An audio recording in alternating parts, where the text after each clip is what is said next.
nk'uko twabibagaragarije ku munsi w'ejo rero mwagiye mubona amashusho menshi atandukanye hano ku Makuru y'Ukuri TV.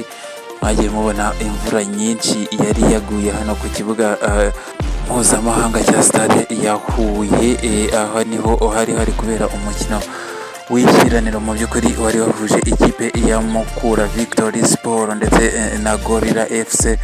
Uyu mukino rero waje kugwamo imvura nyinshi mu by'ukuri, nk'uko mubibona ku mashusho imvura yari nyinshi. Ubwo igice cya kabiri cyatangiraga mu by'ukuri umukino wari wiganjemo imvura nyinshi, abakinnyi bateraga umupira ntugende mu by'ukuri barakinnye bakina iminota igera kuri 15 mu by'ukuri y'igice cya kabiri. Imvura iba nyinshi cyane, umukino urakomeza, abasifuzi barayihanganira, nuko byaje kugeraho rero umusifuzi wo hagati araza ku ruhande mu by'ukuri afata icyemezo, aganira n'abandi basifuzi mu by'ukuri bahagaritse umukino wari kubera hariya kuri stade ya Huye. Bikaba byanahamijwe n'impuzamashyirahamwe y'umupira w'amaguru hano mu Rwanda mu by'ukuri, aho byatangajwe ko umupira wari kubera hariya kuri stade ya Huye wahagaritswe ku munota wa 60 mu by'ukuri. Bivuga ko rero kuri uyu munsi cyangwa se kuri uyu wa mbere aribwo umupira uraza gukomeza hakinwa iminota 30 yari isigaye kugira ngo umukino wari uhuje Gorilla FC ndetse na Mukura Victory Sport ube warangira byeruye hano kuri stade ya Huye. Mu by'ukuri byo birimo kuba rero nibwo naho hariya kuri stade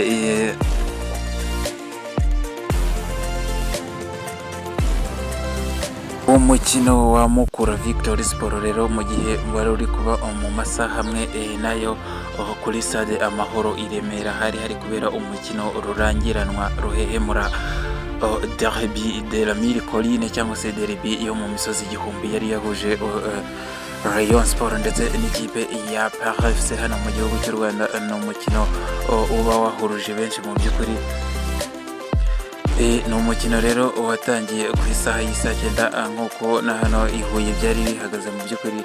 Amakipe yombi yari yiteguye bihagije, abafana ku mpande zombi bari bahari mu by'ukuri, bari bitabiriye bisize amarangi nk'uko mubibona ku mashusho.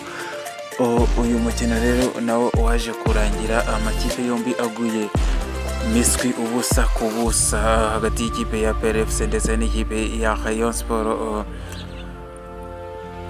Ni ibintu bikunze kuba rero ko aya makipe anganya ubusa ku busa, nkaho tubagejejeho mu mikino igera kuri 5 iheruka duhereye mu mwaka wa 2022 ya 17 z'ukwa 12 mu mwaka wa 2022 nibwo Paris yatsinze igitego kimwe ku busa bwa Rayon Sport. Tugeze mu mwaka wa 2023 ikipe ya Rayon Sport nayo yatsinze ikipe ya PRFC igitego kimwe ku busa, hari tariki ya 12 z'ukwa kabiri mu mwaka wa 2023. Mwaka wa 2023 n'ubundi tariki 29 z'ukwa 10 amakipe yombi yaje kugwa miswi ubusa ku busa. Mu gihe kandi no ku itariki 9 z'ukwa gatatu mu mwaka wa 2024 tariki ya ikipe ya RPFC yaje gutsinda ibitego 2 ku busa bwa Rayon Sport. Hari hashize iminsi myinshi cyane rero ya 9 z'ukwa gatatu mu mwaka wa 2024 kugeza tariki 7 z'ukwa 12 mu mwaka wa 2024 nibwo aya makipe yongeye guhura mu by'ukuri, ariho byabereye ku munsi aribwo byabaga ku munsi w'ejo. Aya makipe yombi anganya ubusa ku busa.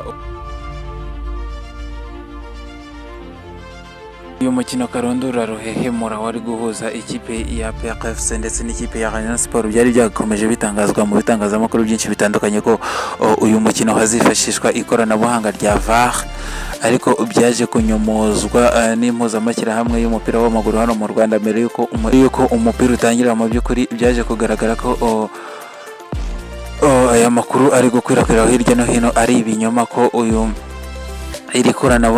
iri koranabuhanga rya VAR ritari buza kwifashishwa mu by'ukuri, kuko nk'uko FIFA ibiteganya yoyo ivuga ko ikoranabuhanga rya VAR rigomba gukoreshwa ku mukino umwe gusa, ahubwo ubwo niba biyemeje kurikoresha cyangwa se mu gihe shampiyona runaka y'igihugu runaka yiyemeje gukoresha iri koranabuhanga rya VAR gomba kutarikoresha ku mukino umwe gusa, ahubwo bagomba kugaragaza ko bafite ubushobozi bwo kuba bakoresha iri koranabuhanga rya VAR ku mikino yose ya shampiyona mu by'ukuri muri sezo yose. Ni ukuvuga ko rero iri koranabuhanga rya VAR hano mu gihugu cy'u Rwanda ritari gukoreshwa ku mukino umwe hagati y'ikipe ya Rayon Sport ndetse n'ikipe ya PRFC.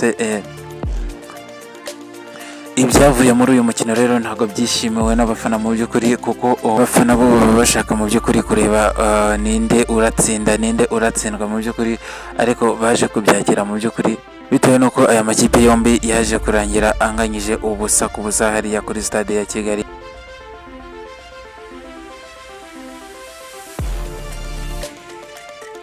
Umukino wagiye ugaragaramo gusatirana bya hato na hato hagati y'ikipe ya Rayon Sport yagendaga inyuzamo igasatira mu by'ukuri, ariko ntibigire icyo bitanga kuri rezilita cyangwa se kubona igitego, kimwe n'ikipe ya Rayon Sport kimwe n'ikipe ya PRFC nayo yagiye igerageza gusatira mu by'ukuri, ariko bitagize icyo bitanga kugeza ubwo uyu mukino warangiye amakipe yombi anganyije ubusa ku busa hagati y'ikipe ya Rayon Sport ndetse n'ikipe ya PRFC.